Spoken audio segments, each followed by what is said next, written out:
The dusty main street of Fort Garland, Colorado stretched before Grace Richardson like a desolate ribbon of broken promises, and she knew that if she didn't find work today, tomorrow she would starve. She carried nothing but the torn dress on her back, and boots so worn through that she could feel every pebble beneath her feet, remnants of a journey that had stripped her of everything except the will to survive. The September sun beat down mercilessly as she walked past buildings that looked as weathered and tired as she felt, her honey-colored hair matted with dust, and her green eyes scanning for any sign of opportunity. She had walked nearly 200 miles from Denver after her father died of cholera, leaving her with nothing but debts she couldn't pay and creditors, who didn't care that she was alone in the world. At 22 years old, Grace had discovered just how cruel the year 1883 could be to a woman with no family and no money. The stagecoach driver who gave her a ride for the first 100 miles told her that Fort Garland was a growing town with ranches nearby that might need workers, though his tone suggested he doubted anyone would hire a woman who looked half dead already. Grace stopped in front of the general store, her stomach cramping with hunger. She hadn't eaten in 2 days, and the smell of fresh bread drifting from somewhere nearby made her dizzy with longing. A group of men lounging outside the saloon stared at her with expressions that made her skin crawl, and she quickly looked away, continuing down the street. She had learned the hard way that making eye contact with certain types of men was an invitation for trouble she couldn't afford. The sound of horses caught her attention, and she stepped aside as a wagon rolled past, driven by a man who looked to be in his late 20s. He had dark brown hair that curled slightly at his collar, strong features weathered by sun and wind, and eyes the color of storm clouds that briefly met hers before the wagon continued on. Something in that glance made her pause, though she couldn't say what exactly. Perhaps it was the absence of the predatory gleam she had grown accustomed to seeing. Or maybe it was just exhaustion making her imagine kindness where there was merely indifference. Grace reached the edge of town, where a weathered sign pointed toward various ranches in the surrounding area. Her legs trembled with fatigue, and she knew she couldn't walk much farther without rest, but resting meant wasting time, and time was a luxury she didn't have. She was about to choose a direction at random when she heard hoofbeats approaching from behind. "Miss," a deep voice called out, and she turned to see the man from the wagon had doubled back. Up close, she could see he was older than she first thought, perhaps 27 or 28, with calloused hands gripping the reins and an expression that seemed genuinely concerned. "You look like you could use some water." Grace's pride warred with her desperate thirst and thirst won. "Yes, sir, thank you." He reached behind him and produced a canteen, offering it to her. She took it with shaking hands and drank deeply, forcing herself to stop before she made herself sick. The water was cool and clean, the best thing she had tasted in days. "I'm Ryan Abbott," he said, studying her with those gray eyes. "I own a ranch about 5 miles west of here. You look like you've been traveling hard." Grace handed back the canteen, trying to stand straighter despite the exhaustion pulling at her limbs. "Grace Richardson. I'm looking for work, any kind of work.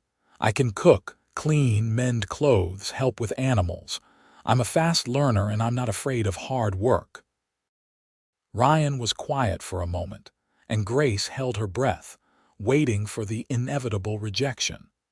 She had heard it enough times in Denver as she tried desperately to find employment before the debts forced her to flee. A woman alone with no references and no family was viewed with suspicion at best and outright hostility at worst. "When did you last eat?" Ryan asked instead. The question caught her off guard and tears suddenly burned at the back of her eyes. She blinked them away furiously. 2 days ago." Ryan's jaw tightened and he climbed down from the wagon. "Get in. I'll take you to the ranch. My housekeeper quit last month to get married and the place is falling apart without her. If you can do half of what you say, the job is yours." Grace stared at him, certain she had misheard. "Just like that. Just like that," Ryan confirmed. "Though I should warn you, it's hard work. I run cattle and horses, and I have 3 ranch hands who need feeding 3 times a day. The house needs cleaning, clothes need washing and mending, and during calving season, everyone works from dawn to dusk. The pay is $30 a month plus room and board." $30 a month was more than Grace had dared hope for. She would have worked for half that just to have a roof over her head and food in her belly. "I won't let you down, Mr. Abbott. Call me Ryan," he said, helping her up onto the wagon seat. His hand was warm and steady, and Grace noticed he released her the moment she was settled, making no attempt to touch her longer than necessary. After weeks of men finding excuses to grab at her, the simple respect in the gesture nearly undid her.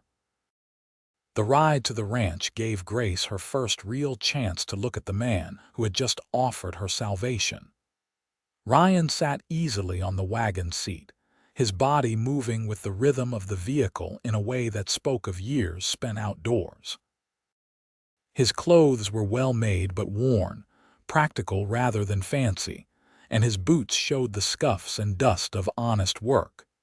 He didn't try to fill the silence with empty conversation, and Grace found herself grateful for that. She was too tired and overwhelmed to make small talk. The land around them was beautiful in a stark, untamed way. Mountains rose in the distance, their peaks still holding snow despite the warmth of late summer. The valley spread out before them, covered in grass that swayed in the breeze like waves on a golden ocean. Grace could see cattle grazing in the distance, dark spots against the landscape, and her heart lifted slightly at the sight. This was so different from the cramped, dirty streets of Denver, from the tiny room she had shared with her father as his illness slowly consumed him. "That's the main pasture," Ryan said, pointing to the grazing cattle. "I've got about 200 head right now, though I'm hoping to build the herd up to 500 in the next few years. The horses are kept closer to the ranch buildings. I breed working horses mostly, sturdy animals that can handle the terrain and the work." Grace nodded, filing away the information. She wanted to prove herself valuable, and that meant learning everything she could about the ranch and its operations. The ranch buildings came into view as they crested a low hill. The main house was a solid 2-story structure built from timber and stone, with a wide porch that wrapped around the front and one side. It was larger than Grace had expected, and she felt a flutter of nervousness at the thought of keeping such a place clean. Beyond the house stood a large barn, several smaller outbuildings, and a bunkhouse for the ranch hands. Ryan pulled the wagon to a stop in front of the house and helped Grace down. Her legs nearly buckled when her feet hit the ground, and he steadied her with a hand on her elbow. "When did you last sleep?" he asked, concern evident in his voice. "I slept some last night," Grace said, though the truth was she had merely dozed fitfully under a tree, jerking awake at every sound, terrified of wild animals or worse. Ryan's expression suggested he didn't believe her, but he didn't press. "Come inside. I'll show you your room and get you something to eat. You can start work tomorrow after you've had proper rest." The inside of the house was as impressive as the outside, though Grace could immediately see evidence of neglect. Dust covered most surfaces, dishes were piled in the kitchen, and the floors needed sweeping. Still, the bones of the place were good, with sturdy furniture and large windows that let in plenty of light. Ryan led her upstairs to a small bedroom at the end of the hall. It held a single bed with a real mattress, a dresser, a washstand with a basin and pitcher, and a window that looked out over the pastures. To Grace, who had been sleeping on the ground or in stables for weeks, it looked like paradise. "The necessary is out back," Ryan said, "though we're working on getting indoor plumbing installed in the next year or so. There's a bathing room downstairs with a tub. I'll heat some water for you while you settle in." Grace turned to him, words catching in her throat. "Mr. Abbott, Ryan." "I don't know how to thank you." Something flickered across his face, an emotion she couldn't quite read. "No thanks needed. Like I said, I need a housekeeper. You're doing me a favor by taking the job." He paused at the door. "There's a spare dress in the dresser that belonged to my sister. She left it here when she got married last year. You're about the same size, I think. Wear it if you like." He left before Grace could respond, his boots heavy on the wooden stairs. Grace stood alone in the room, overwhelmed by the sudden change in her circumstances. Just this morning, she had been contemplating which direction to walk, hoping to find work before she collapsed. Now she had a job, a room, and the promise of a meal. She walked to the window and looked out at the land stretching to the mountains, and for the first time in months, she felt something that might have been hope. The dress in the dresser was a simple calico in blue and white, far nicer than the torn rag she wore. Grace stripped off her ruined clothing and used the water in the pitcher to wash as best she could, scrubbing away layers of dust and grime. The dress fit well enough, perhaps a bit loose in places where Grace had lost weight during her ordeal, but it was clean and whole, and it made her feel almost human again. She made her way downstairs carefully, following the sound of activity in the kitchen. Ryan was at the stove, stirring something in a pot that smelled absolutely divine. He looked up when she entered, and something in his expression shifted, softened. "That dress suits you better than it ever did my sister," he said, then seemed to catch himself. "She always said the color was too plain. Hannah likes brighter things." Grace sat at the kitchen table, watching as Ryan ladled stew into a bowl and set it before her with a thick slice of bread. The moment the food was in front of her, her stomach cramped painfully, reminding her just how long it had been since she had eaten. She forced herself to eat slowly, not wanting to make herself sick, even though every instinct screamed at her to devour it as quickly as possible. Ryan sat across from her with his own bowl, eating in the same comfortable silence that had marked their wagon ride. Grace was acutely aware of his presence, of the way he seemed to fill the space without overwhelming it. She had spent the last few months around men who made her feel threatened or diminished, but Ryan was different. He had an easy confidence that came from knowing his own strength and having no need to prove it. "Tell me about your situation," Ryan said after a while. "You don't have to if you don't want to, but it helps to know what I'm dealing with." Grace set down her spoon, considering how much to share. "My father and I came to Denver 3 years ago from Kansas. My mother died when I was young, so it was always just the two of us. Father was a clerk, steady work, decent pay. Then he got cholera this summer. The doctor bills took everything we had and he still died. The landlord wanted his back rent and I had nothing to give him. I tried to find work, but—" She trailed off, not wanting to explain how hard it was for a woman alone to find respectable employment. "So you walked here from Denver," Ryan finished. "I got rides for some of it," Grace said. "But yes, mostly I walked." Ryan was quiet for a moment, his gray eyes studying her with an intensity that made her want to look away, but she held his gaze. "You've got backbone," he said finally. "That's good. You'll need it here. Ranch life isn't easy, especially not for someone who hasn't done it before." "I won't disappoint you," Grace promised. "I believe you," Ryan said, and the simple confidence in his words warmed something in Grace's chest that had been cold for a very long time. After the meal, Ryan showed Grace the bathing room where he had already filled the tub with hot water. He left her alone, and Grace sank into the bath with a sigh of pure relief.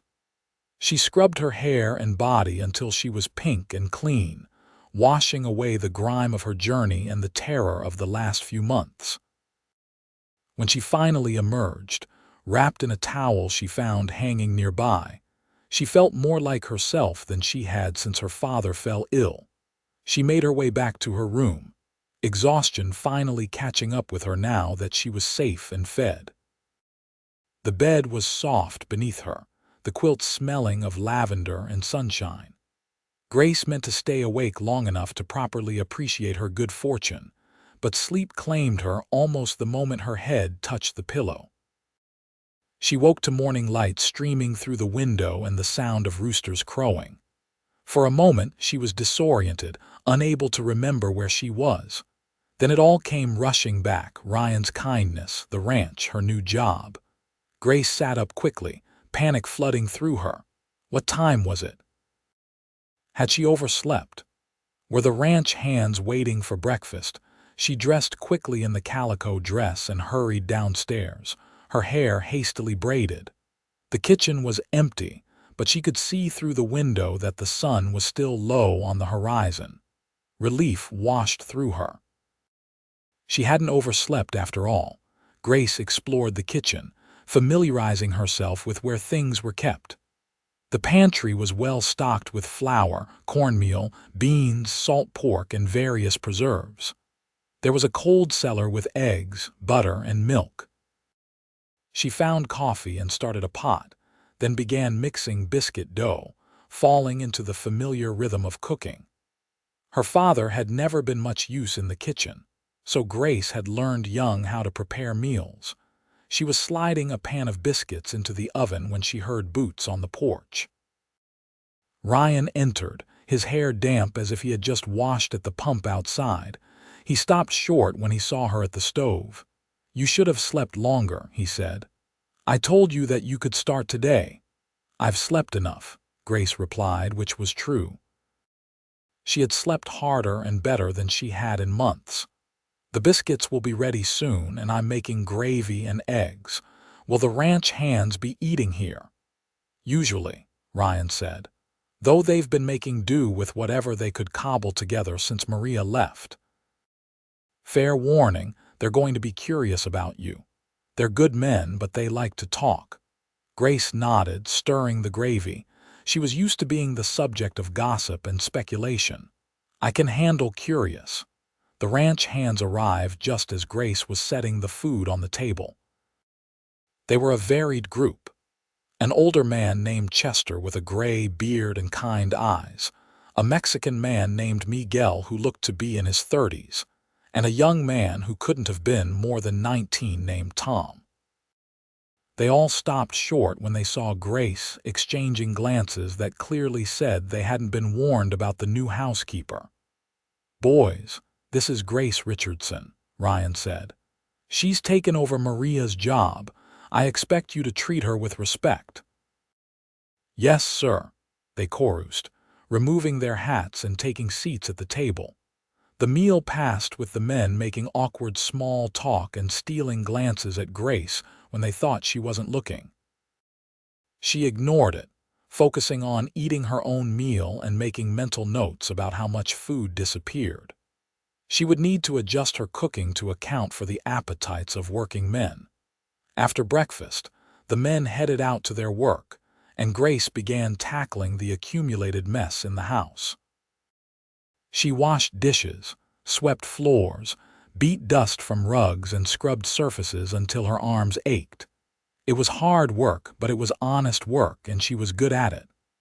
More importantly, she was safe and fed, which was more than she had dared hope for just yesterday. Ryan came in around midday to find Grace on her hands and knees scrubbing the kitchen floor. He stood in the doorway for a moment, watching her work. "You don't have to do everything in one day," he said. Grace sat back on her heels, pushing a loose strand of hair from her face. "I know. But I want to earn my keep." "You're earning it," Ryan assured her. Those biscuits this morning were the best thing I've eaten in a month." He hesitated, then added, "I need to ride out to check on the north pasture. I'll be back before supper." Grace nodded and returned to her scrubbing, aware of his presence in the doorway for a moment longer before he left. She found herself wondering about Ryan Abbott, about this man who had offered her a job without references or hesitation, who treated her with respect and didn't make her feel like she owed him anything beyond honest work. It had been so long since she had met someone genuinely kind that she almost didn't trust it. The days fell into a rhythm. Grace rose early to prepare breakfast, cleaned the house, cooked meals, mended clothes, and slowly brought order to the ranch house. The work was hard, but she had never minded hard work. What she minded was cruelty and disrespect, and she found none of that at Ryan's ranch. The ranch hands warmed to her quickly. Chester had a grandfatherly air and liked to tell stories about the old days over supper. Miguel was quiet but had a dry sense of humor that caught Grace off guard more than once. Young Tom developed an obvious crush that made him blush and stammer whenever Grace spoke to him directly, which she found more endearing than annoying. But it was Ryan who occupied more and more of Grace's thoughts as the weeks passed. He was a good employer, fair and respectful, never asking more than was reasonable.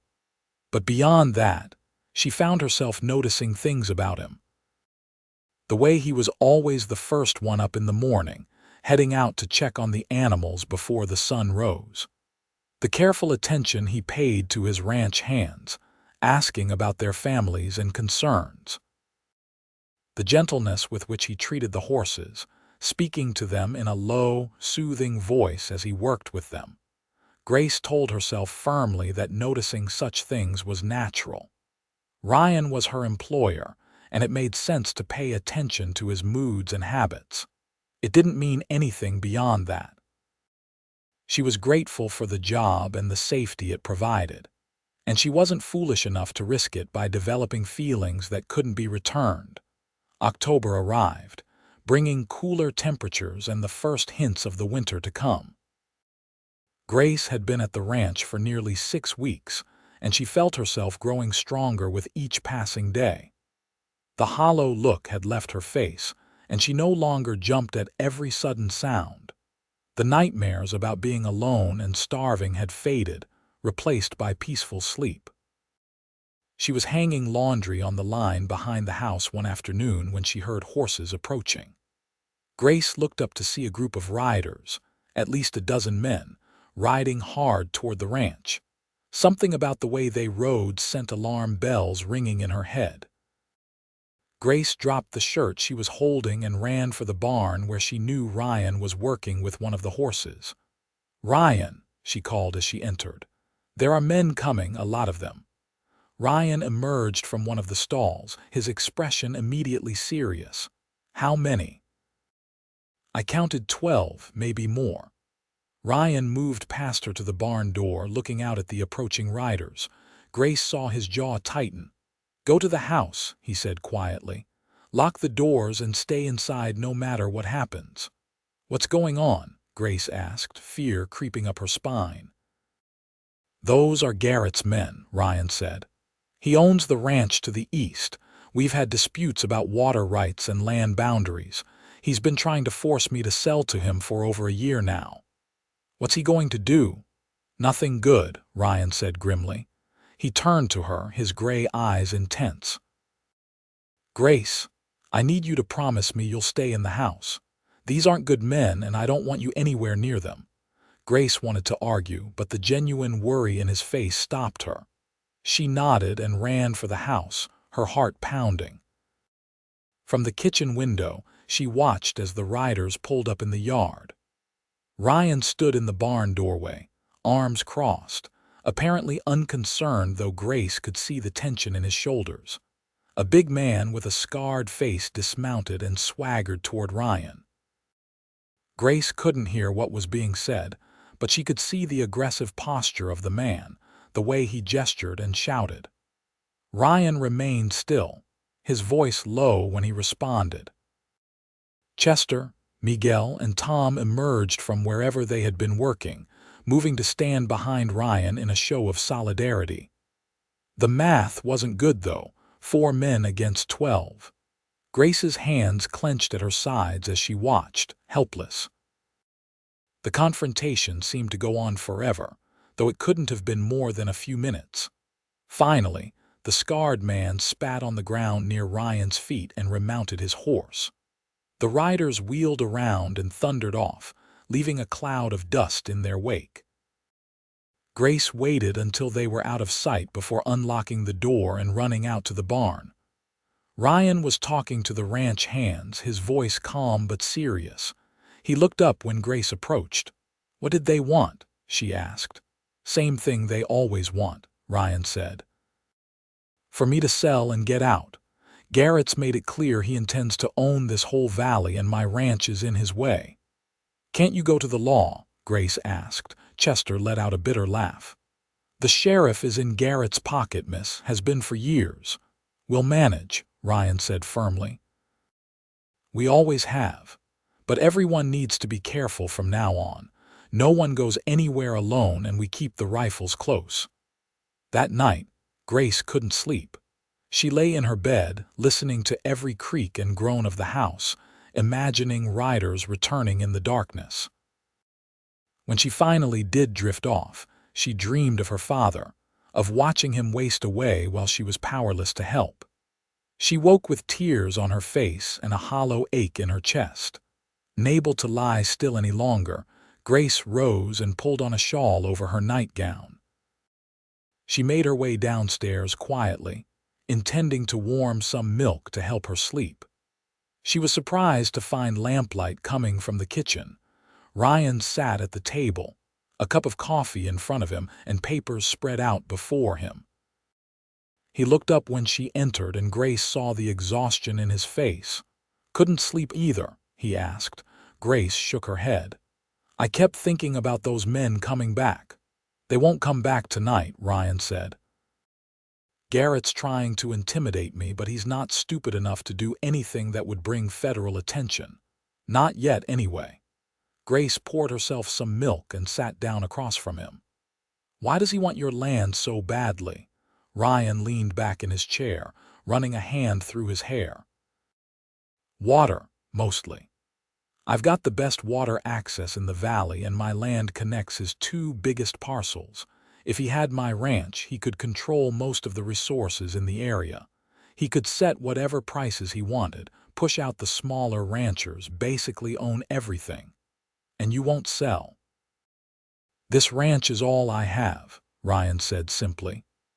"My father built it from nothing, and when he died 5 years ago, he left it to me. It's not just land and cattle to me. It's home. It's proof that a man can make something of himself through honest work. I'm not handing that over to a bully like Garrett." Grace studied him in the lamplight, seeing the determination in his face, the quiet strength that never seemed to waver. "Your father would be proud of you." Ryan's expression softened. "I hope so. He was a good man, fair and honest. He taught me that how you do something matters just as much as what you do. That treating people right is more important than making a quick dollar." He paused, then added, "I'm sorry. Here I am talking about my father when you just lost yours." "It's all right," Grace said. "I like hearing about him. My father was a good man too. Gentle, kind, terrible at managing money, but wonderful at making me feel loved." Her voice caught, and she had to stop. Ryan reached across the table and covered her hand with his. It was the first time he had touched her, beyond helping her on and off the wagon, and the warmth of his palm against hers sent a jolt through her entire body. "I'm sorry you lost him," Ryan said quietly. "And I'm sorry that the world made things so hard for you after he was gone. A woman alone shouldn't have to face what you faced." Grace looked at their joined hands, then up at his face. Something passed between them in that moment, an understanding that went beyond words.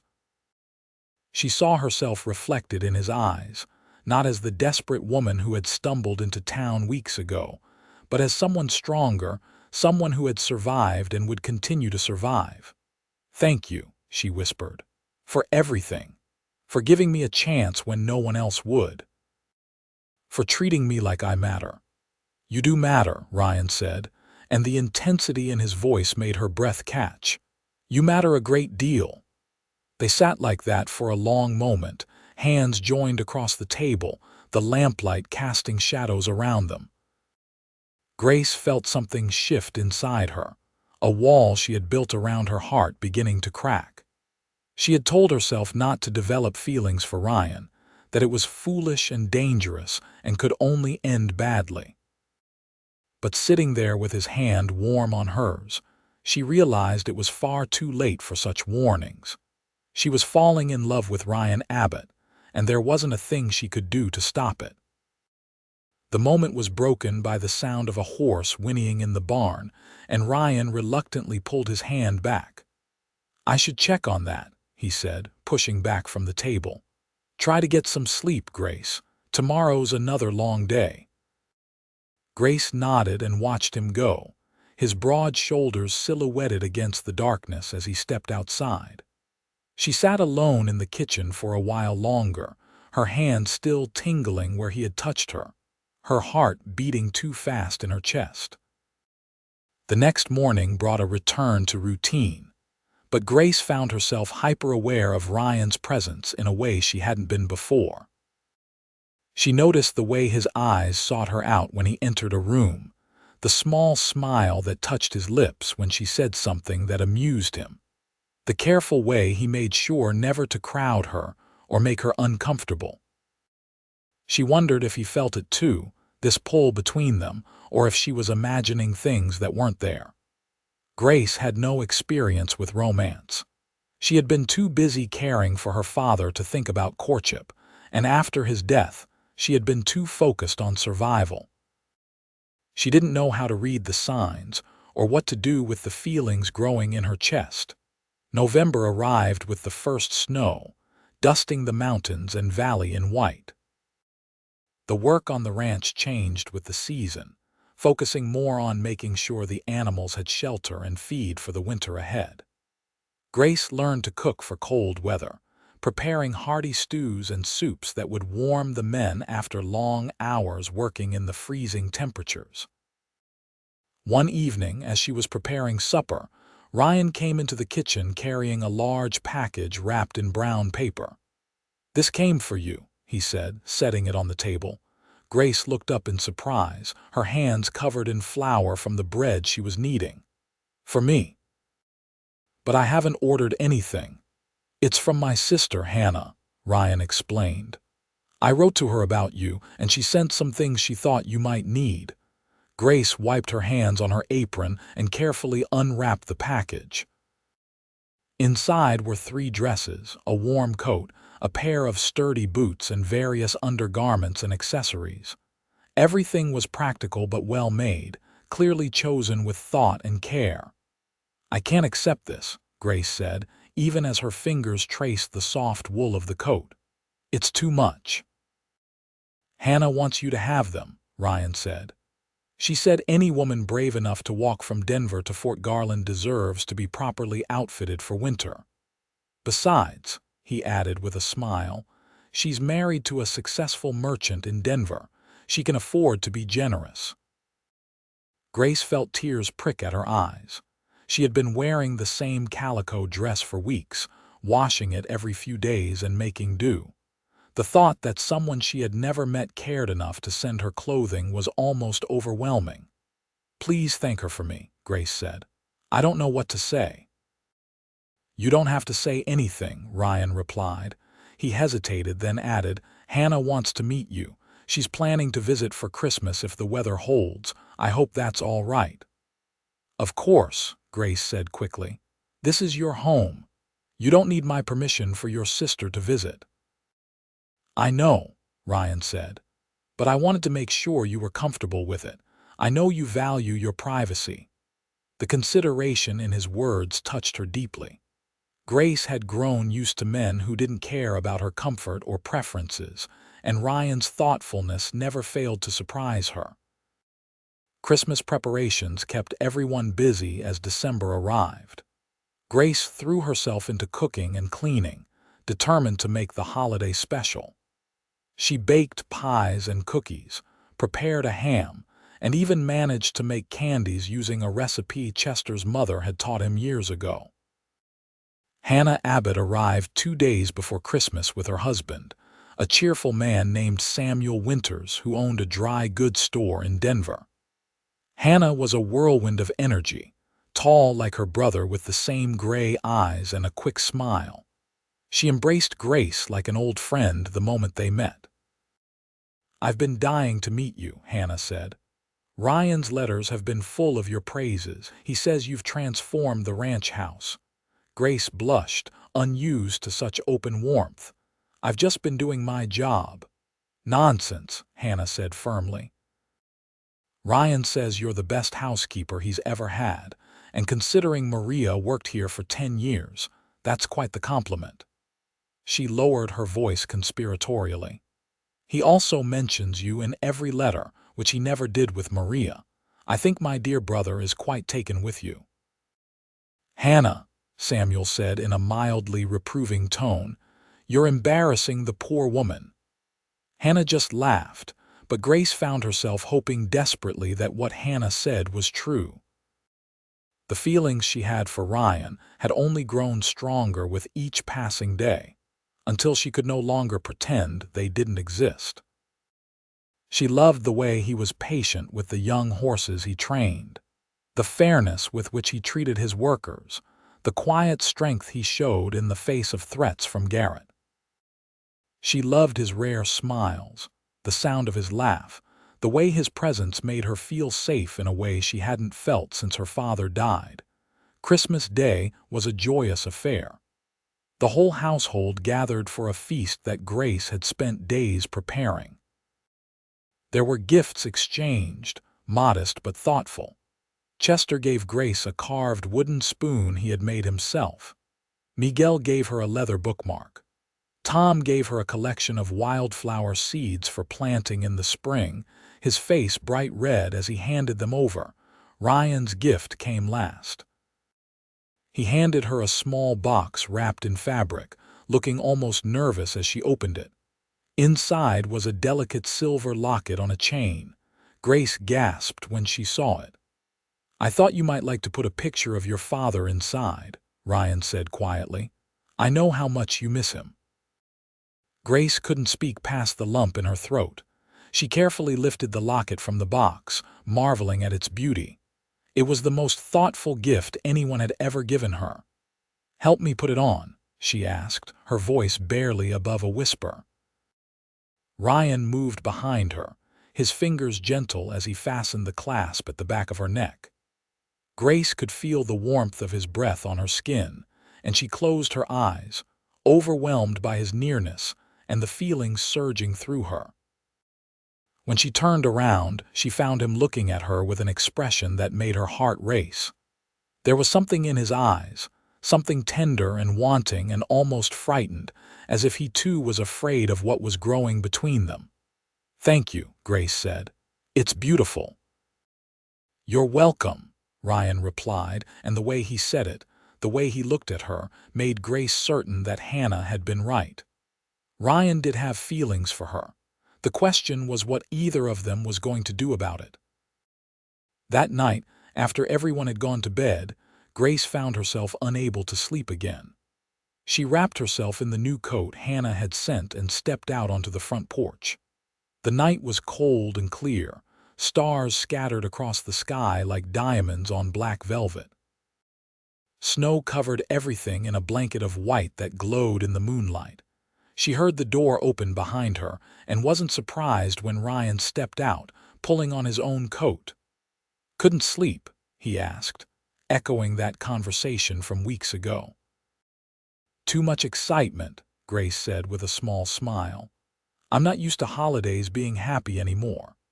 Ryan moved to stand beside her at the porch railing, close enough that their shoulders almost touched. "I'm glad this one was happy for you. You deserve happiness, Grace." She turned to look at him, this man who had saved her life in more ways than one. "So do you." They stood in silence for a moment, and then Ryan spoke, his voice low and uncertain in a way she had never heard before. "Grace, I need to tell you something, and I hope it doesn't make things awkward between us." Grace's heart began to pound. "What is it?" Ryan took a deep breath, his gray eyes finding hers in the moonlight. "When I saw you on the street that day in Fort Garland, you looked so lost and desperate, and something in me just knew. I knew I had to help you. I told myself it was just Christian charity, that I would have done the same for anyone in your situation. But that wasn't entirely true." He paused, and Grace waited, hardly daring to breathe. "Over these past months, watching you bring life back to this house, seeing your strength and determination, the way you've made this place feel like a home again. Grace, I've come to care for you, deeply. More than an employer should care for his housekeeper." He laughed, a rough, self-deprecating sound. "Hell, I'm doing this all wrong. What I'm trying to say is that I've fallen in love with you, and I know I have no right to burden you with that, especially given the power imbalance between us. But I couldn't let another day pass without being honest about my feelings." Grace stared at him, her mind reeling. He loved her. Ryan Abbott loved her. The knowledge filled her with a joy so intense it was almost painful. "You're not burdening me," she said, her voice trembling. "Ryan, I've been falling in love with you since the day you gave me water on that dusty street. I tried to fight it, told myself it was just gratitude or that I was being foolish, but it's so much more than that. You're good and kind and everything I didn't know I was looking for. I love you." Ryan's face transformed, wonder and relief and happiness chasing across his features.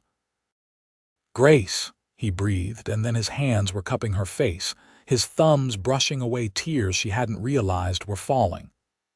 "Can I kiss you?" "Yes," she whispered, and then his lips were on hers, soft and warm and perfect. The kiss was everything Grace had never known to dream about. It was gentle but passionate, respectful but full of longing, and when they finally pulled apart, both breathing hard, Grace felt like she was glowing from the inside out. "Marry me," Ryan said, the words tumbling out in a rush. "I know it's fast and you might want more time to be sure, but I don't need more time. I know you're the woman I want to spend my life with. Marry me, Grace." Grace laughed, a sound of pure joy. "Yes, yes, I'll marry you." Ryan kissed her again, lifting her off her feet and spinning her around until they were both laughing and dizzy.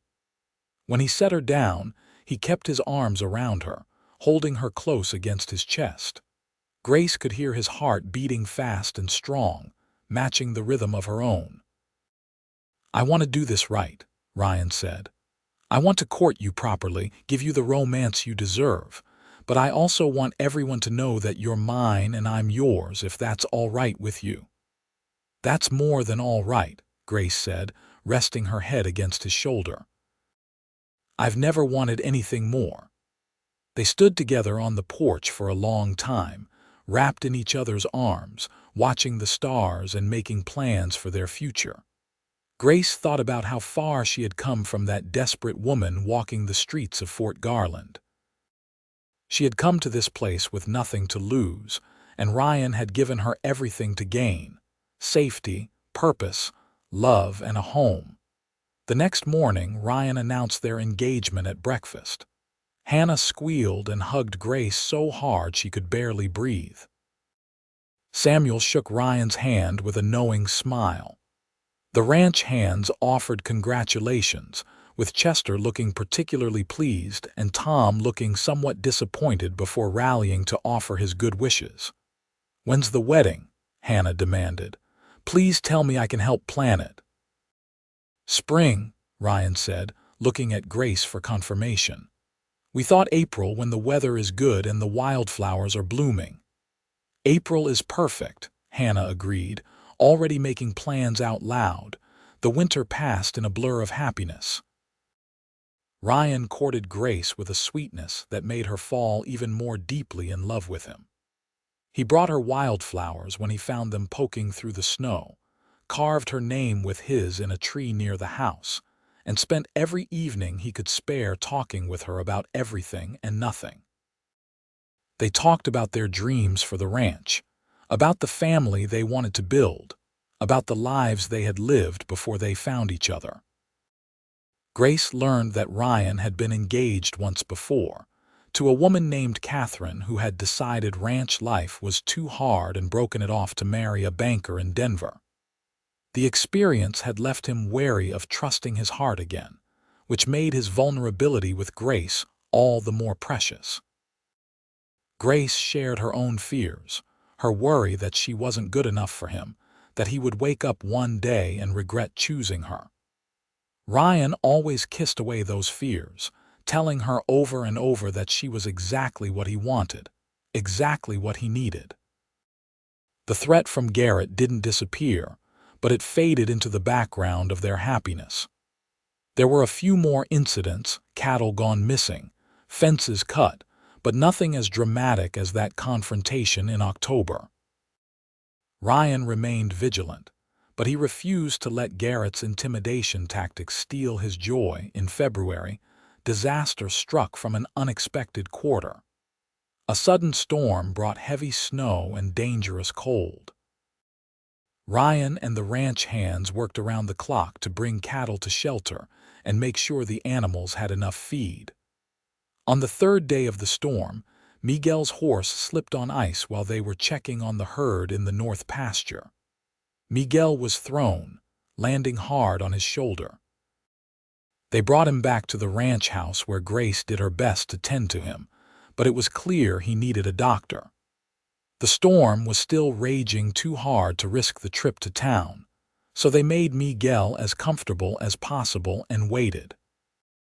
The storm finally broke on the fourth day, and Ryan immediately rode to Fort Garland to fetch the doctor. Grace stayed with Miguel, changing the cold compresses on his shoulder and giving him willow bark tea for the pain. He was feverish and delirious, calling out in Spanish for his mother. When Ryan returned with the doctor, a competent older man named Dr. Harrison, Grace had never been so relieved. Dr. Harrison examined Miguel and declared that, while the shoulder was badly dislocated and bruised, there was no permanent damage.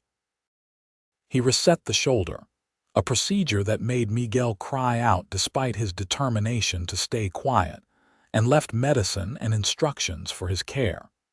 Miguel recovered slowly over the next few weeks, and Grace found herself taking on even more responsibilities as they were short a man. She helped with feeding the animals, carried water to the barn, and even assisted with birthing a calf when Chester needed an extra pair of hands. Ryan watched her with a mixture of admiration and concern, clearly torn between appreciating her help and worrying that she was working too hard. "You're going to wear yourself out," he said one evening as Grace collapsed into a chair after supper, exhausted. "I'm fine," Grace insisted, even as she struggled to keep her eyes open. Ryan knelt in front of her chair, taking her work-roughened hands in his. "You don't have to prove anything, Grace. You've already proven more than enough.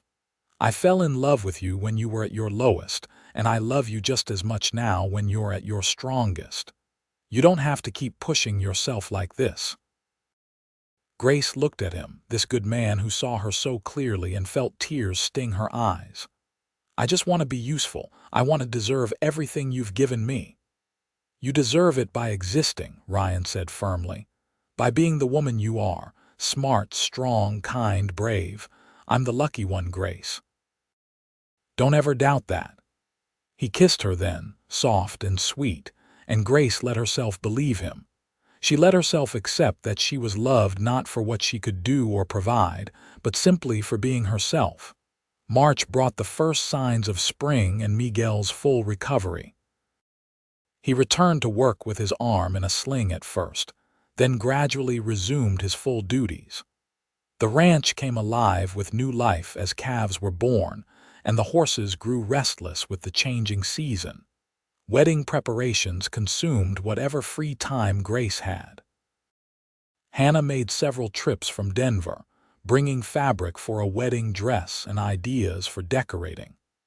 Grace found herself caught up in the excitement despite her natural inclination toward simplicity.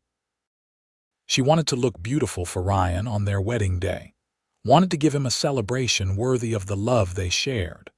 The dress Hannah and Grace created together was simple but elegant, made of cream-colored silk with delicate lace at the collar and cuffs.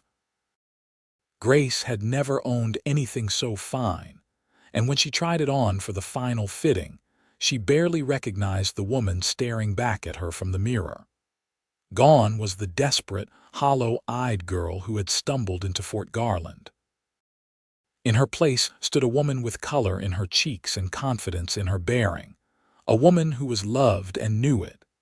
April arrived with an explosion of wildflowers covering the valley in color. Ryan had arranged for a preacher to come from Fort Garland, and they planned to hold the ceremony outside near the house, with a celebration afterward for the ranch hands and the few neighbors Ryan was friendly with. The morning of the wedding, Grace woke early, too excited and nervous to sleep. Hannah was staying at the house and came into Grace's room to help her dress and arrange her hair.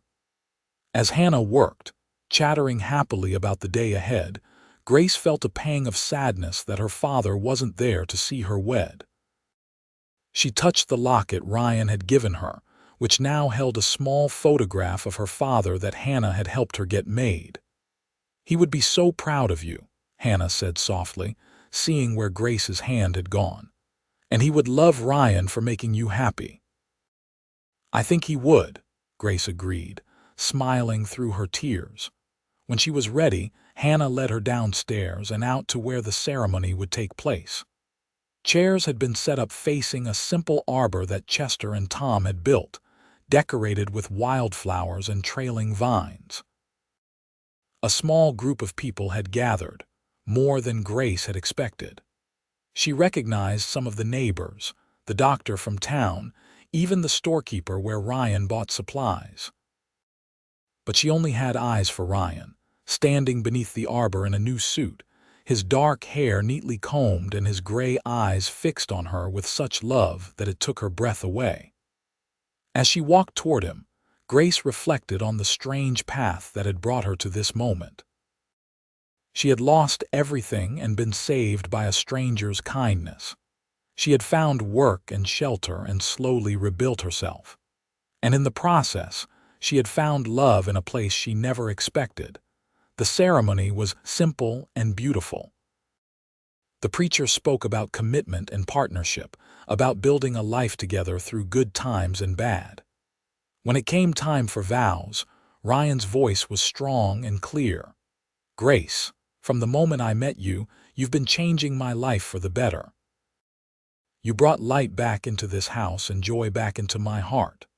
I promise to love you, protect you, support you, and stand beside you through whatever life brings us.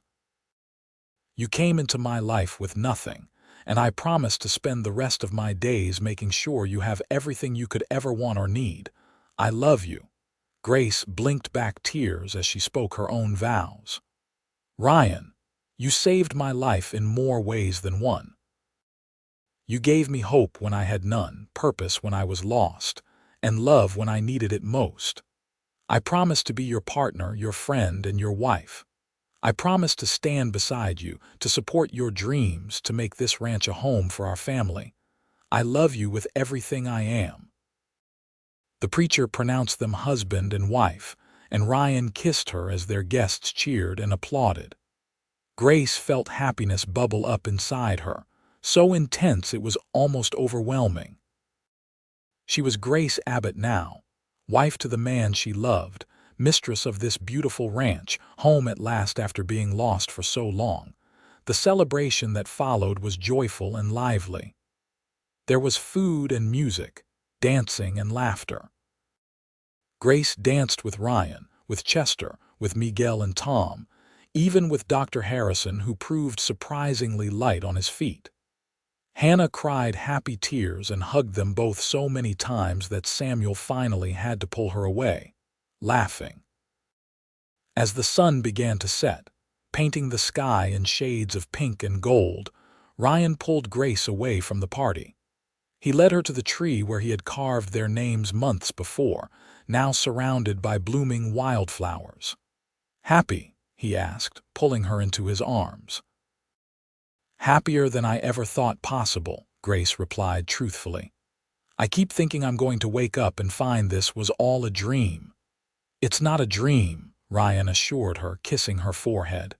"This is real, we're real, and we're going to build a beautiful life together." "Tell me what you see," Grace said. "When you think about our future, what do you see?" Ryan was quiet for a moment, his arms strong and warm around her. "I see this ranch thriving, becoming everything my father dreamed it could be. I see us working side by side, building something that will last. I see children, as many as you want to give me, running through these fields and learning to ride horses and growing up knowing they're loved. I see us growing old together, sitting on that porch and watching the sun set over the mountains. I see a good life, Grace, a happy one." "I see that too," Grace whispered. "I see all of that and more." They stood together as the stars began to appear, holding each other and dreaming of the future. Behind them, they could hear the party continuing, laughter and music floating on the evening air. But in that moment, it was just the two of them, husband and wife, starting a new chapter of their lives together. The first year of their marriage was everything Grace had hoped for and more. She settled into her role as wife and partner, working alongside Ryan to make the ranch prosper. They made decisions together, shared the work and the worry, and built a relationship based on mutual respect and deep love. Summer brought long days of hard work under the hot sun, but also moments of simple joy.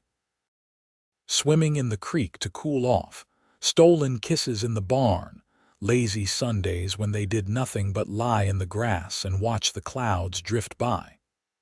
Grace learned to ride properly, no longer just a passenger on a wagon but an active participant in ranch life. Ryan was a patient teacher, and Grace loved the freedom that came with being able to ride out across the land. The threat from Garrett never entirely disappeared, but it changed form. After a federal marshal came through the area investigating reports of claim jumping and intimidation, Garrett became more careful about his tactics. The open aggression faded, replaced by a cold war of legal maneuvering and economic pressure. Ryan met with lawyers, filed proper claims on his water rights, and made sure everything was documented and legal. It was stressful, but Grace stood beside him through it all, offering support and encouragement. In the fall, Grace began to suspect she might be pregnant. She waited until she was certain before telling Ryan, wanting to be sure before raising his hopes. When she finally shared the news one evening in October, exactly a year after that frightening confrontation with Garrett's men, Ryan's reaction was everything she could have hoped for. He picked her up and spun her around, laughing with pure joy, then immediately set her down and fussed over whether he had been too rough, making Grace laugh. "I'm pregnant, not made of glass," she said, but she loved his concern, the way he immediately became protective and attentive. Ryan became almost comically careful with her as the pregnancy progressed. He didn't want her lifting anything heavy, working too hard, or even standing for too long. Grace found it both touching and exasperating, especially since she felt fine and wanted to continue pulling her weight on the ranch. "Ryan, women have been having babies since the dawn of time," she said when he tried to stop her from kneading bread one afternoon. "I promise you that making bread is not going to hurt our child." "I know," Ryan admitted. "I just worry. You're everything to me, Grace. You and this baby. I couldn't bear it if something happened to either of you." Grace softened, understanding the fear beneath his overprotectiveness. She took his hand and placed it on her stomach where their child was growing. "We're fine," she assured him. "We're healthy and strong, and in a few months, you're going to be a father. But you have to let me live my life in the meantime." Ryan nodded, though Grace could see the effort it took him to step back and trust that she knew her own limits. It was one of the things she loved about him, this deep care and concern for her well-being, even when it manifested in ways that drove her a little crazy. Winter brought its own challenges. The pregnancy made Grace more tired and uncomfortable, especially as she grew larger. Ryan hired a woman from town, Mrs. Patterson, to help with the housework, giving Grace time to rest. At first, Grace protested, not wanting to be useless. But as the pregnancy progressed into its final months, she became grateful for the help. Hannah visited frequently, bringing baby clothes and supplies, sharing stories of other women she knew who had children, preparing Grace for what was to come. Samuel came too, always bringing gifts and treating Grace like the sister he had gained through his marriage to Hannah. The baby came on a cold February night, 3 weeks earlier than expected. Grace woke to cramping pain and her water breaking, and suddenly everything was chaos. Ryan rode through a light snowfall to fetch Dr. Harrison while Mrs. Patterson stayed with Grace, helping her through the early stages of labor. The hours that followed were the longest and hardest of Grace's life. The pain was worse than anything she had imagined, and there were moments when she was certain she couldn't do it, couldn't bring this child into the world. But Ryan was there, holding her hand, wiping her face with cool cloths, whispering encouragement and love, and somehow she found the strength to keep going. Their son was born just after dawn, emerging into the world with a loud cry that made everyone in the room laugh with relief. Dr. Harrison placed the baby on Grace's chest, and she looked down at the tiny red-faced creature with awe and wonder. "He's perfect," Ryan said, his voice thick with emotion. "Grace, he's absolutely perfect." "What should we name him?" Grace asked, unable to look away from their son. "I'd like to name him after your father, if that's all right with you," Ryan said. "James Richardson Abbott." Grace looked up at her husband through tears of joy. Her father's name had been James, and the fact that Ryan wanted to honor him this way touched her deeply. "James," she repeated. "It's perfect." Little James was a good baby, healthy and strong despite coming early. He had Ryan's gray eyes and a shock of dark hair, and from the moment he was born, he had his father wrapped around his tiny finger. Ryan was a devoted father, helping with feedings, changing diapers, walking the floor with James when he was fussy. Grace watched her husband with their son and fell in love with him all over again. The ranch continued to thrive as James grew. Ryan hired another ranch hand to help with the increased workload, a young man named Peter who was saving money to start his own ranch someday. The herd grew. The horses Ryan bred gained a reputation for quality, and slowly but surely, they built security and prosperity. Garrett made one more attempt to force Ryan to sell, offering an enormous sum of money. Ryan refused without hesitation, and after that, Garrett seemed to give up. He focused his attention on other properties, leaving Ryan's ranch alone. It was a relief to no longer live under that shadow of threat. James was 2 years old when Grace discovered she was pregnant again. This time, Ryan managed to restrain his overprotectiveness somewhat, though he still worried constantly.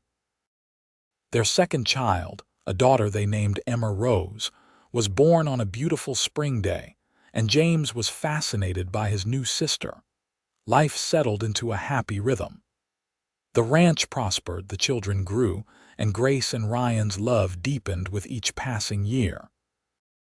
They had their challenges, of course. There were hard winters and dry summers, sick animals and broken equipment, the normal struggles of ranch life. But they faced everything together, drawing strength from each other and from the family they had built. Hannah and Samuel had children of their own, 3 in total, and the cousins grew up visiting back and forth. Chester retired from active ranch work, but stayed on as a sort of grandfather figure to everyone, especially the children who loved his stories. Miguel married a woman from town and moved into a house Ryan helped him build on the edge of the ranch property. Tom eventually saved enough to buy his own small spread, though he remained close friends with the Abbott family. Grace never forgot where she had come from or how close she had come to losing everything. She used that memory to fuel her compassion for others in need. She and Ryan became known in the area for helping those who were down on their luck, offering work to drifters, feeding families who had fallen on hard times, standing up against injustice when they saw it. On their 10th anniversary, Ryan took Grace to the spot where they had married, which had become a sort of special place for them over the years. The children were with Hannah in town for the day, giving Grace and Ryan a rare moment alone. "Sometimes I still can't believe this is my life," Grace said, leaning against Ryan as they looked out over the ranch. "That I went from having nothing to having so much." "You always had something," Ryan corrected gently. "You had strength and courage and determination. Those things were always in you, Grace. You just needed a chance to let them flourish." Grace turned to look at her husband, seeing the threads of silver beginning to appear in his dark hair, the lines at the corners of his eyes from years of squinting in the sun and smiling. He was even more handsome to her now than he had been the day they met, because now she knew him so completely, loved every part of who he was. "Thank you," she said simply, "for seeing me when I was invisible, for giving me a chance when no one else would, for loving me." "Thank you for walking into my life," Ryan replied, "for bringing joy and love and purpose back to this house, for giving me children and a real home, for choosing me." He kissed her then, and Grace kissed him back, pouring a decade of love into it. When they pulled apart, both of them were smiling. "Ready to go collect our children?" Ryan asked. "I expect James has talked Hannah's ear off about horses by now, and Emma has probably convinced Samuel to buy her everything in the candy shop." Grace laughed. "Probably. Let's go home." They rode back to the ranch together, and Grace reflected on the strange and wonderful path her life had taken. She had come to Fort Garland with nothing to lose, desperate and alone, and had found everything she never knew she needed. She had found work and purpose and home. Most of all, she had found love with a good man who saw her worth and treated her accordingly. The years continued to pass in a blur of happiness and hard work.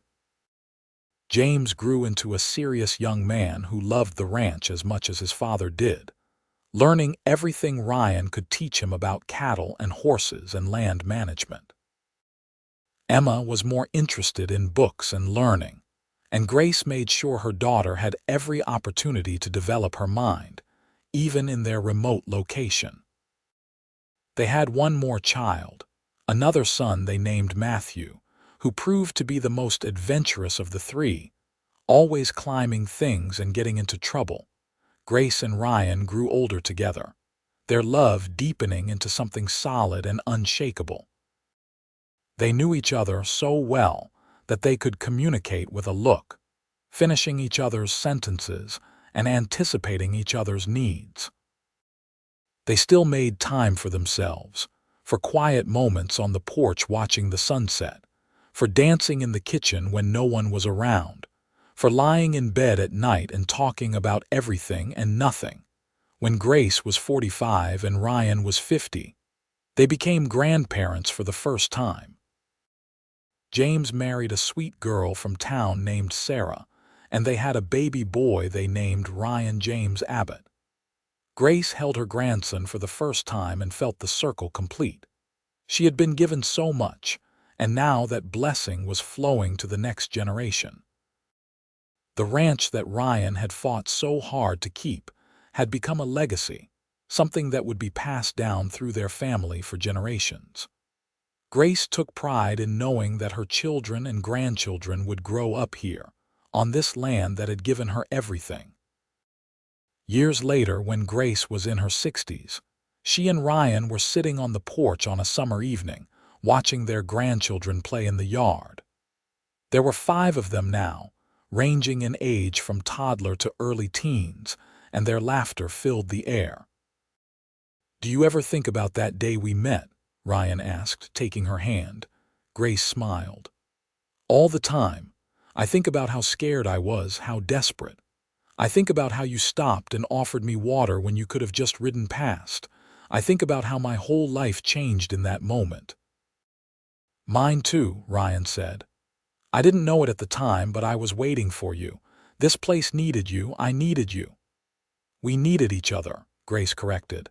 They sat in comfortable silence, hands joined, watching the sunset paint the sky in brilliant colors. Grace thought about all the years behind them, all the love and laughter and struggle and triumph. She thought about the family they had built and the life they had created together. She had come to this place with nothing to lose, a desperate woman at the end of her rope. And Ryan had given her everything to gain: love, family, home, purpose, joy. But more than that, he had seen her worth when she couldn't see it herself. He had treated her with respect and kindness when the world had shown her cruelty. He had loved her, not for what she could do or provide, but simply for who she was.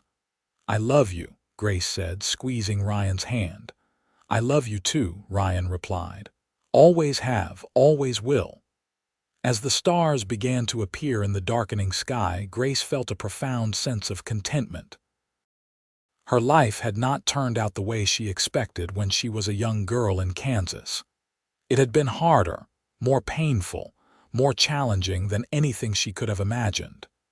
But it had also been infinitely better, richer, more full of love and meaning than she had dared to dream. She had walked into Fort Garland with nothing, and she had gained everything. Not because of luck or chance, but because a good man had seen her and chosen to help. And that one act of kindness had rippled out through the years, creating a life of love and family and purpose that would endure long after she was gone. The grandchildren called out to them, wanting to show them something they had found, and Grace and Ryan rose together, walking hand in hand to see what new adventure awaited. There would be many more years ahead, Grace hoped, many more sunsets and grandchildren and quiet moments with the man she loved. But even if there weren't, even if this was all she got, it would be enough. More than enough. It would be everything. And as they reached the children, laughing at some bug or flower that had captured their attention, Grace sent up a silent prayer of gratitude for the strange path that had led her here. For the desperation that had driven her to Fort Garland, for Ryan's kindness in stopping to help, for every choice and circumstance that had brought them together. She had lost everything once: her father, her home, her security. But in losing everything, she had found the one thing that mattered most: love. Real, deep, lasting love that had given her a family and a home and a reason to face each new day with joy. That night, as they prepared for bed, Ryan pulled Grace into his arms. They had shared this room, this bed, for over 40 years now, and the comfort of his presence was as familiar as breathing. "Happy?" he asked, as he had so many times before. "Always," Grace replied, meaning it with her whole heart. They fell asleep wrapped in each other's arms, two people who had found each other against all odds and built a beautiful life together. A rancher who had seen a desperate woman and offered her hope. A woman who had taken that hope and turned it into everything she never knew she needed. Outside, the stars shone over the ranch that had been built with love and determination. Inside, A family slept peacefully, secure in the knowledge that they were loved and protected. And through it all, the legacy of kindness and compassion that Ryan had shown Grace that day in Fort Garland continued to ripple outward, touching lives and creating good in ways both large and small. Grace had come with nothing to lose. Ryan had given her everything to gain. And together, they had created something that would endure far beyond their own lives. A love story for the ages, proof that even in the harshest circumstances, kindness and compassion could transform everything. Their story became part of the ranch's history, told and retold through the generations. The tale of how Grace Richardson had walked into Fort Garland with nothing, and how Ryan Abbott had seen her worth and given her a chance. How they had fallen in love and built a life together, facing challenges and triumphs side by side. How their love had created a family and a legacy that endured. And on summer evenings, when the sun set over the Colorado mountains and painted the sky in brilliant colors, you could almost see them still. Two figures on the porch, holding hands and watching the world together, their love as constant and unchanging as the mountains themselves. A testament to the power of kindness, the strength of love, and the beautiful things that can grow when two people find each other and choose, every single day, to build something lasting and true. This was their story, from beginning to end. A story of loss and finding, of desperation and hope, of one act of kindness that changed everything. And though they eventually passed from this world, as all people must, the love they shared and the family they built remained, a living monument to what they had created together. Grace had come with nothing to lose, and Ryan had given her everything to gain. In the end, they had both won more than they ever dreamed possible. They had found each other, and in finding each other, they had found home.